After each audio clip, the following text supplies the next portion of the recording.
Welcome to the Look Good Move Well podcast. Okay, we're back. And we had 3 episodes back to back where we had Adam Feder as a guest. Adam's not with us today. It's back to Satya and Marcus coming at you with a nutrition episode. We're going to dive into macros. We're talking 50-gram challenge. We're talking probably Ninja Creamy recipes, going to jump in there.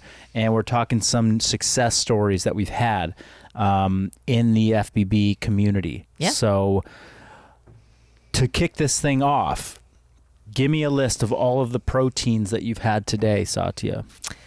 All right. Well, I've had milk in my coffee, like a pretty substantial amount of milk, 4 ounces, not just like a splash. And I have had cottage cheese for breakfast. I have had chicken thigh. And I think that's it so far today. Solid. Yeah. Great. I've had eggs, egg whites, smoked salmon, reduced fat mozzarella, and that's my start for the day. Yeah. You eat a lot more than I do. Yeah, I've been feeling the need to eat more lately. Me I have too. not been satisfied with I was actually talking about this with Nate the other day, but it's like I look back, I do macro tracking. I track macros. Really, I shouldn't say that. We'll get into what it means to track macros, but it's just like I track my food. Yeah. And therefore I have most days, more days than not, far more days than not, an accurate objective measure of like what's gone in. I have an average of how many calories I've consumed over the course of a week, a month, really the year. But I look back, it was like, okay, back in, January, from January till like February or March, I was like averaging 4,000 calories a day. And then come April, May, I think it was May actually when I switched, I was like, okay, I'm purposely going to reduce my calories and try and, lean out my body composition a little bit. I went down to like 3,500 calories for a period of time. And then towards the summer and towards the end of the summer, it was like, all right, down to like 3,200 calories. And the net change of my body over the course of that time was only like, maybe 1.5 pounds to 2 pounds of change. Going from like what someone might say was like a bulk or a surplus to like a deficit, but it's like our bodies are so dynamic in how energy in and energy out actually, work and what that equates to in terms of fat loss and then how much activity I was doing, etc. But I've kind of arrived at this like later point in the year where like I'm still kind of on those lower numbers that I had, and I'm like, my body's just giving me all these signs. It's like, it's time to go back up. Like it's time to work my way up into the 3,500, 3,600, 3,700, maybe do another winter time, like 4,000 calories a day.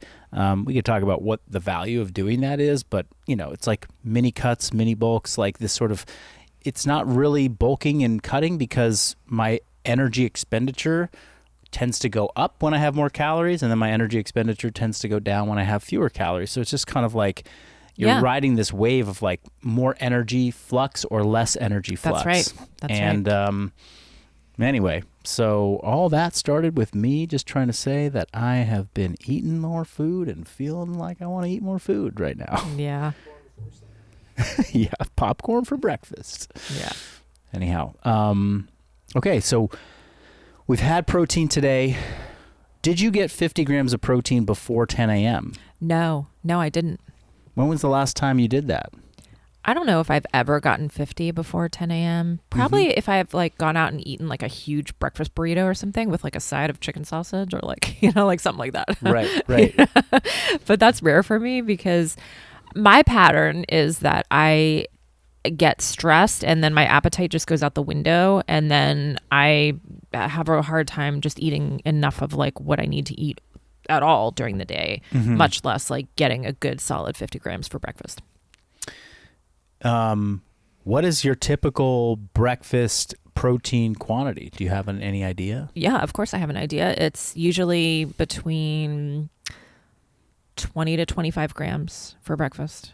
Okay. Yeah. And you're trying to get how many in each day? 144. So if you're getting 20 to 25 grams of protein for breakfast and your target is 144, you know, quick math on that is less than a quarter of your daily requirement for protein is happening at breakfast. Yeah, but I do a second breakfast. That's breakfast 1. And then I'll usually do a second breakfast, like, I don't know, around 11 or something. It depends if I'm training or not. But that also has around 20 to 25. Okay. So by your second breakfast, 11 o'clock, it's noon. Maybe 1, 2, when do you eat your next meal? Then, so if I do like first breakfast, then second breakfast, then I'll have my lunch maybe around 2 o'clock. And that's got more protein. That's usually got like 45 grams. Yep. And then same for dinner, 45-ish. Got it. So you're backloading your protein I do. for the day. Yeah. It's not front loaded. Yeah. So before noon, you've consumed less than 50%. That's right. Considerably less than 50%, maybe even like a third, closer to a third of your protein for the day. That's right. Instead of maybe starting your day with more protein and finishing with less protein. Yeah, but I would like to start my day with more because it's mentally taxing to be like, especially for a person who's not naturally like super hungry all the time, to be like, man, I gotta like, chomp down this thing for like, and then sometimes it puts my eating, like literally sometimes I'll get to like 8 or 9 p.m. and I'm like, I still haven't eaten enough protein and I'm just like, going through the kitchen trying to find like a piece of string cheese or something, like trying to like get that last bit in. It's not a great feeling. Yeah. Well, that's interesting that you say that. And then, what is the obstacle to you getting in protein earlier in the day or what? Yeah, because my day is jam-packed, especially in the morning. And I'm typically like, it takes me a considerable amount of time just to like get myself ready and out the door. And I don't even have time to eat breakfast until I get to work. Like after I've done the whole, like get my kids ready for the day and get them to school and get myself packed for the day. Yeah. So I don't even eat anything until like that whole thing is done. Yeah. So it's just another thing that I would have to add to my like already really packed morning. Right. And then is there, and then what do you know, having been around the functional bodybuilding, community, hearing me talk about it, like we've been hyping up this 50-gram challenge, which we can talk about more. Yep. Basically get 50 grams of protein for breakfast or 50 grams of protein before 10 a.m. Yeah. As kind of a benchmark for, really everyone, not, what about that has like, what have you been hearing? You're like, oh, that's interesting. Maybe I should be doing that too. Yeah. Well, I mean, I definitely feel the impact of like being fueled for the day. And like when I've had like a little like bird breakfast on the run type of thing versus like when I've actually had a real good meal, like on the weekend, maybe if I have more leisure time and I'm like, I'm actually going to like cook up some, omelets and things like that. Like, really sit down and have that, I'm like, damn, like I feel energetic and I feel satiated and I feel like I've gotten like over the mental hump of like trying to get my protein in for the day. Like I know the rest of the day is going to go so much easier. And so I can clearly correlate all those benefits to getting that protein in. But everything like that involves, and maybe we'll get into this in a bit of discussion, but it's like changing your lifestyle and your routine to actually accommodate these things. It's not just like, oh yeah, like it's easy to just make that happen out of the blue. Right. Well, it reminds me of the discipline equation email that we just sent out, which is like, okay, the importance of the goal for you is relatively high. Like you understand the value of it. Sure. The joy of doing it is moderate to low. Like you're not like a big eater by, how you've been raised and where you're at in life. Like that's not historic. Like you don't pack down tons of food. So there's not a lot of joy in the process of just like getting in more food. And then the obstacles and the friction is considerably high for you. Yes. It's, the morning is not the best time. And making sure that you're prioritizing getting in this food, that like this added food that's a bigger volume possibly, or maybe that's like the friction point. It's like, what's the most dense protein option that we can get to you that doesn't require you to eat a lot more? It's like if you're having cottage cheese, 20 to 25 grams of cottage cheese, that's about a cup of cottage cheese. If you just put in a scoop of a protein powder you like, and then suddenly that 25 grams of protein is now 48 grams of protein, and you didn't increase the volume of your food, like, oh, well, I'm just eating the same amount. I don't know. We can address that, but the friction's high. Yeah. So you have a high, like 7 out of 10, this is important to you on the goal. Like 3 out of 10 in terms of enjoyment. Yeah. So we're at like a positive of 10 out of 10, and then your, friction is 10 out of 10. So minus 10 from friction, you're like, okay, no wonder this is not like a positive disciplined behavior for me. It's like, it's not adding up right now. So we have to like decrease the friction. Yep.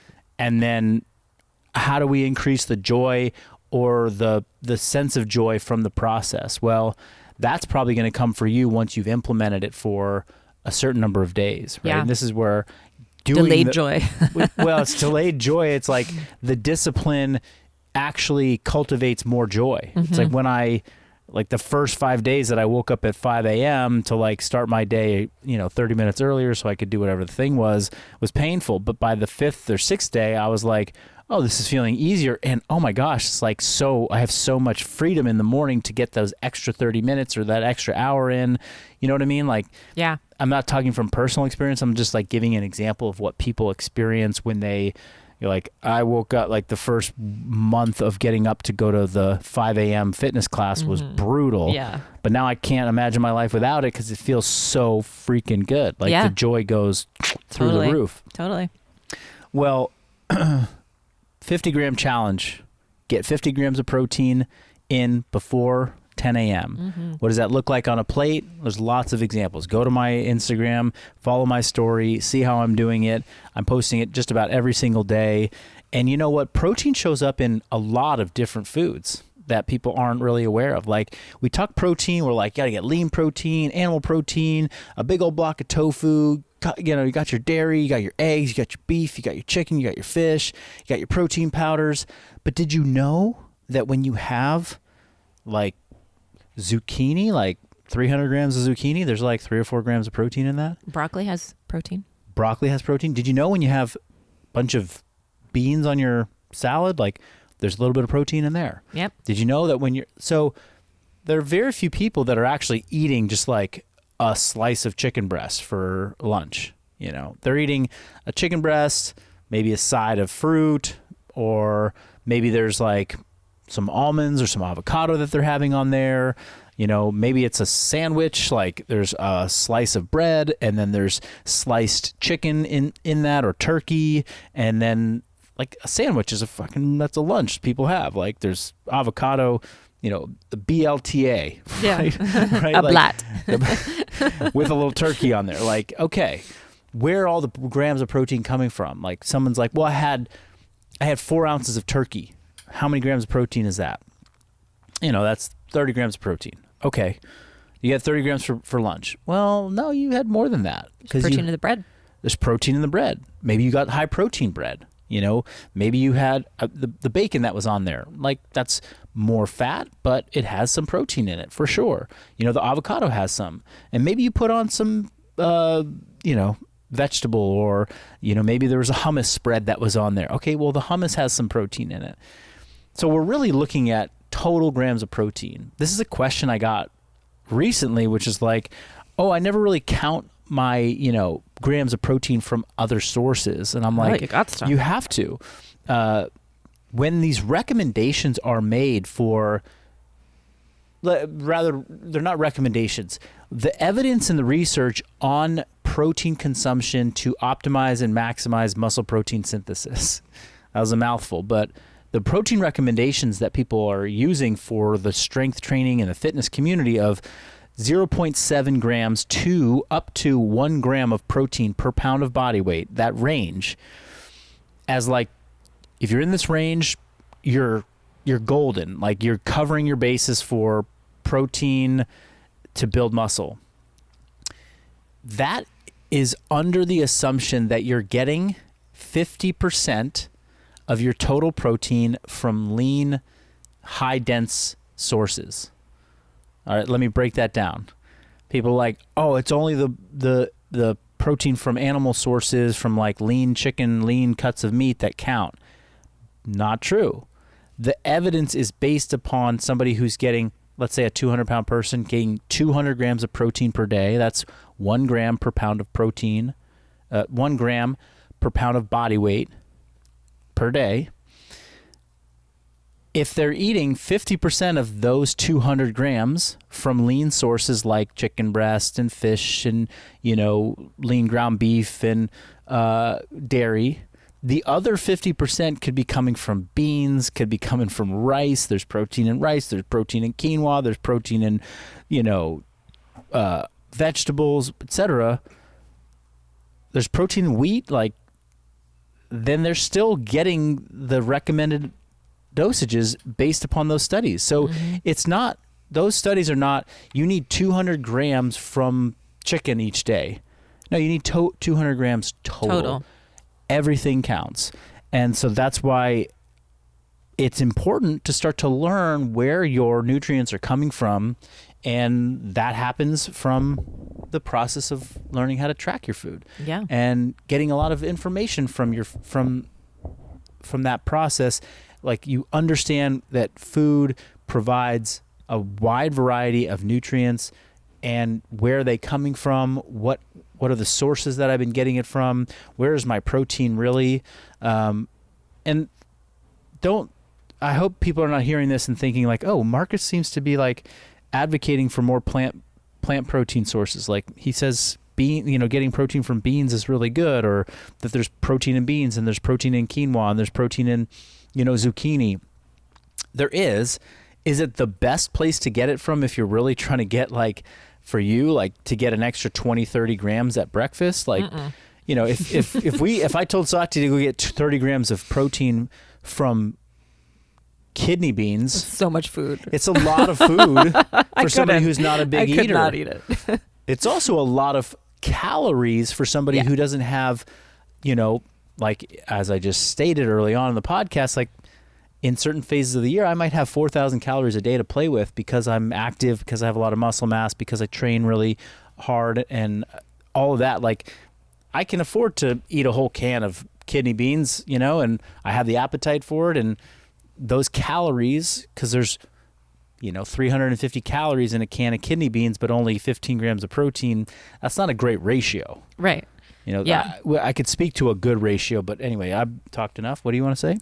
I mean, I was just going to add that for someone with my daily calorie and macronutrient targets, it's a much different ratio because my carbs can get eaten up really fast by the food choices that I make. So if I have lean protein from a chicken breast, that really helps me out because it stacks up my protein count much faster and my carb count doesn't go up at all. Yeah. Well, and then even if let's put macros and carbs aside for a second, we recommend that protein is the macro that you should pay attention to. Yeah. And then it comes to calories. So it's really protein to total amount of calorie consumption that really starts to dictate what kinds of foods are the best protein sources for you. Yeah, that's right.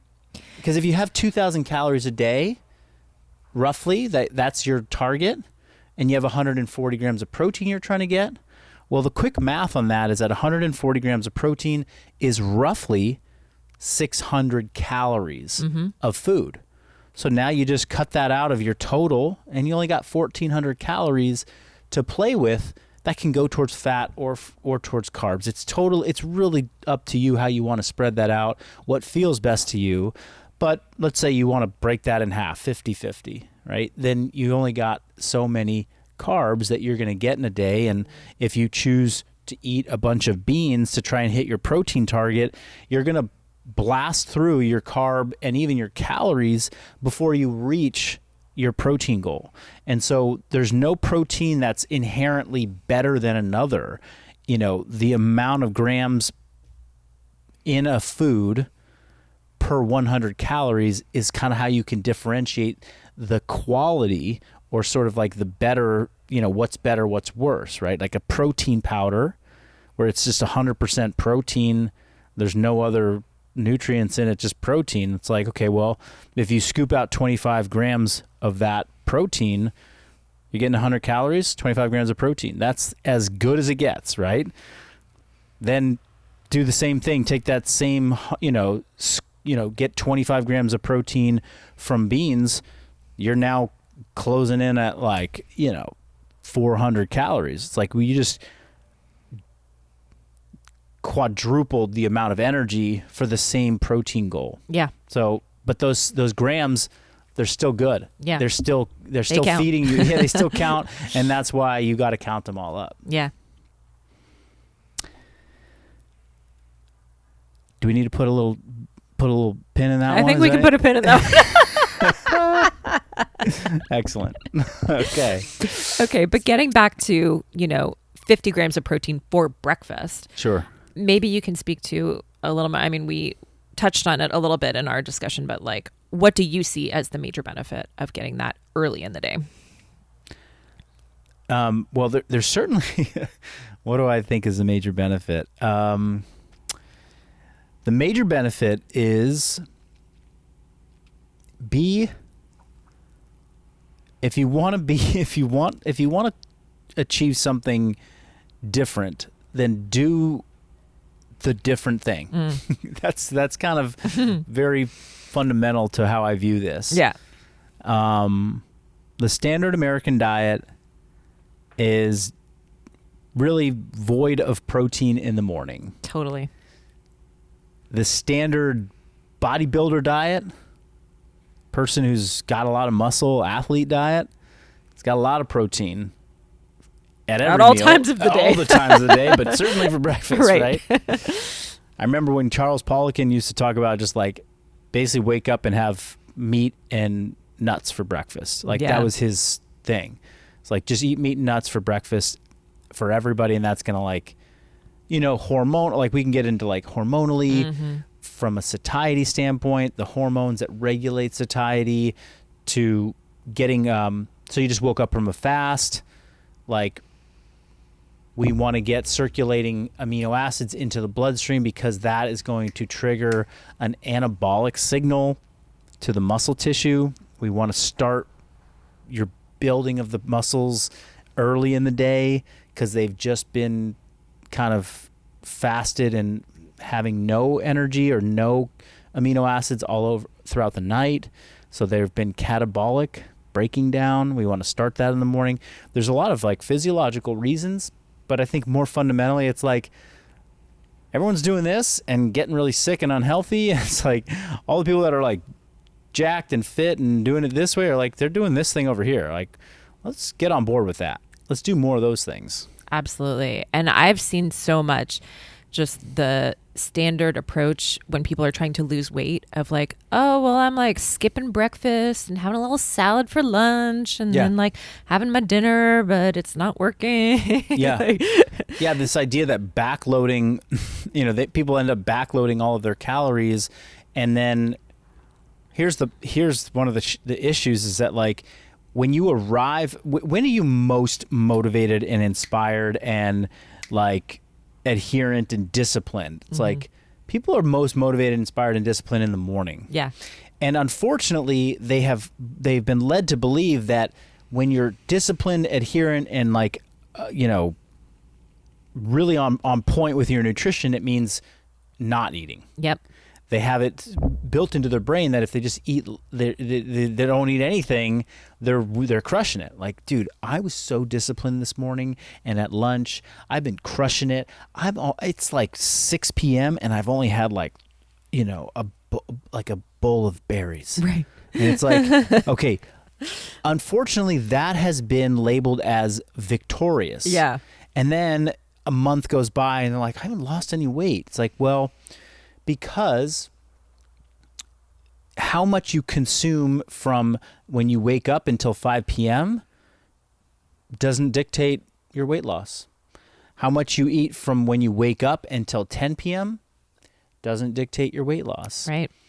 how much you ate from 10 a.m. or waking up on Monday morning till when you wake up on Monday morning the next week. Right.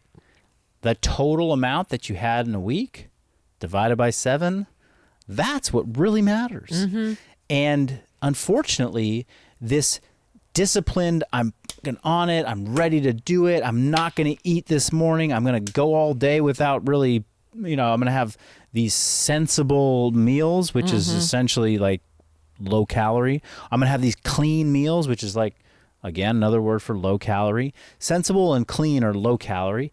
You think you're winning the game, but then you arrive at the part of your day where you have the least amount of discipline, you're least resourced, you have the least amount of willpower, you have the least amount of motivation. Like, all of that's declining as you arrive at the end of your day. And this is then when your body is underfueled and has expended a lot of mental, emotional, and physical energy throughout the day. And you're now sedentary, you're winding down, you're in your home where there is a bounty of food and calories.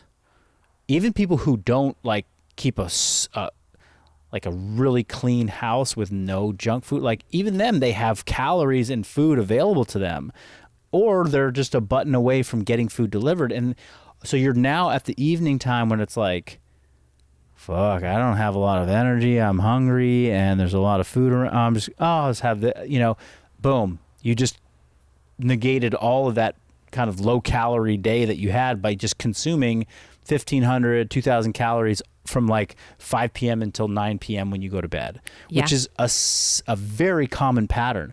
Or maybe you don't do that on Monday and you don't do that on Tuesday. You're really disciplined through the night.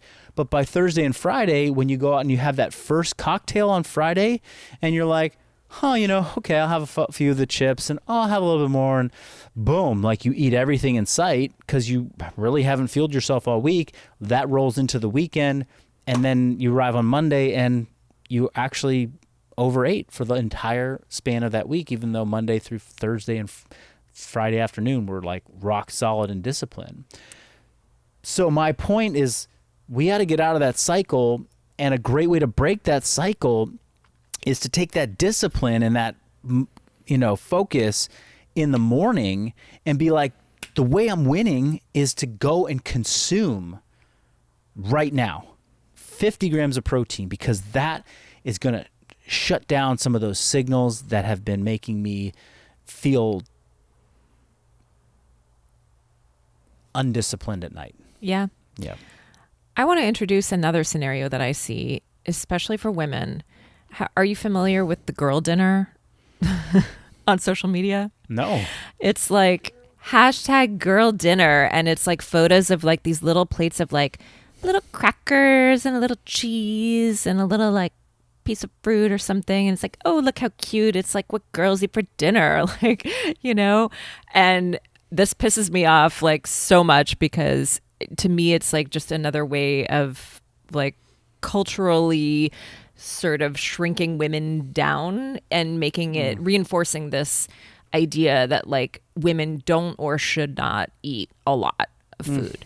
And so there's like a whole other thing that happens where I have seen women of all shapes and sizes on social media, and people that I know sort of get to the end of the day and like, well, we're stressed and we just don't really know what to eat, and I'll just like put my little girl dinner plate together, and maybe it has a lot of calories and maybe it doesn't, but what it does not have for sure is like 10 ounces of steak on there, And so like, I think that there's a lack of normalization for women to eat a shitload of protein for breakfast or at any point during the day. Yeah. Wow, that's so fascinating. Now I want to go and like investigate that and just see it in how it's being portrayed. But yeah, it's like, that is whatever image that creates, like the actual fundamentals of what's happening there is like, you can make a tiny plate of food that's packed full of calories, and that likely is not going to have a lot of protein. Mm-hmm. Or it could be a small plate of food with a couple little things like, and this is what I do, my girl dinner with my friends, we're going to, have this thing, but then it's like, we're going to leave and I'm like, oh, get home, like I'm going to have a few like squares of dark chocolate because I'm still a little hungry, and I'll have a little bit of this and I'll have a couple bites of that. And it's like, you just slam 500 calories, like of little bites plus your little girl dinner, which was another 500 calories. You just had 1,000 calories. And because you didn't, because it wasn't, we weren't trying to like accept that, like, no, it's okay to have a big plate of food. Like have a 12-ounce steak or a 10-ounce steak and like a potato and some steamed broccoli. That's 600 calories, and that thing is going to fill you up, and it's going to provide you with so much good nutrients. And so in the end, like the net was a positive in terms of your like energy intake and like maintaining a good physique and good body weight, and like eating less was actually eating more. And this is such a common response that people bring to the process of learning to track and like basically track their food is, whoa, I'm eating so much more. And here's why. Because if we go back to that philosophy and that mentality of like, I'm just going to eat all day because that's me being disciplined. Right. And then they're not really seeing the big picture, but a month, 2 months goes by. It's like, I've been so disciplined in the mornings, or I've been so disciplined every day. They don't actually put a time frame on that. It's like, I'm so disciplined and I'm not losing weight. Let's try this new approach where I eat more at the beginning of the day. I eat more for lunch. And the net effect is that you're eating less overall because you're not having these late night hunger cravings when your willpower is low and it's easier to succumb to overeating. Yeah. So you finish a week and you're like, man, I ate more food than I've ever eaten. Not true, but you ate more food. You think feel you've like eaten more. it. You feel Yeah. like you've eaten more food, and you're like, dude, I lost 2 pounds. That's nuts. Yeah. And you do it again. You're like, I lost another pound. What? I'm eating more than ever. And what's clear, and this is true, is that you're not eating more calories than ever. You're eating more food volume at times of day when you were not like when your body is not used to eating more food volume. That creates the felt sense of, damn, I'm eating a lot of food and I'm losing weight. And isn't that the win? Like for anybody, it's like, I want to feel like I'm eating and I'm full and I'm losing weight. Like what an awesome thing. That's not going to happen by like waiting until dinner to like have your ribeye. Yeah. It's going to happen by having it early in the day. Totally. So anyway, if you're not convinced to go and try the 50-gram challenge at this point of the conversation, then I don't know what to tell you. I think we should add a special note about ice cream. Yes. We were just discussing that the Ninja Creami recipe that we have been posting, the recipes, these things average a pint of ice cream about 30 to 35 grams of protein. Some of them are 40 grams of protein. And if you just take that plus like a half of a protein bar, I'm partial to the Costco brand. Mm-hmm. I like it because it's got a decent amount of fiber. It tastes delicious. You take a half of that, or maybe 3/4 of it. You chop it up into pieces and you put it on top of the ice cream. Mix-in option. You've got yourself a 50-gram Ice protein, cream high protein breakfast. ice cream breakfast that's low calorie. It's just so freaking simple, people. Okay, Yeah. So if you want 50 grams of protein for breakfast, it's called the ice cream brownie breakfast. I'm going to post it tomorrow and enjoy. Yeah, you've got to go to our blog, Google functional bodybuilding Ninja Creamy Protein Ice Cream, or you can find it on our site. Show notes. Yeah, functionalbodybuilding.com, functional-bodybuilding.com. In the articles section, you'll find it there. Ninja Creamy, it's so where it's at. I'm so happy I've been influenced on this trend. For sure. It's part of a sensible diet. It's part of our sensible life. A sensible diet. Eat clean, sensibly, Ninja Creamy. And we're out. Where's our sponsorship? All right. Thanks for joining us, everyone. We'll see you next time.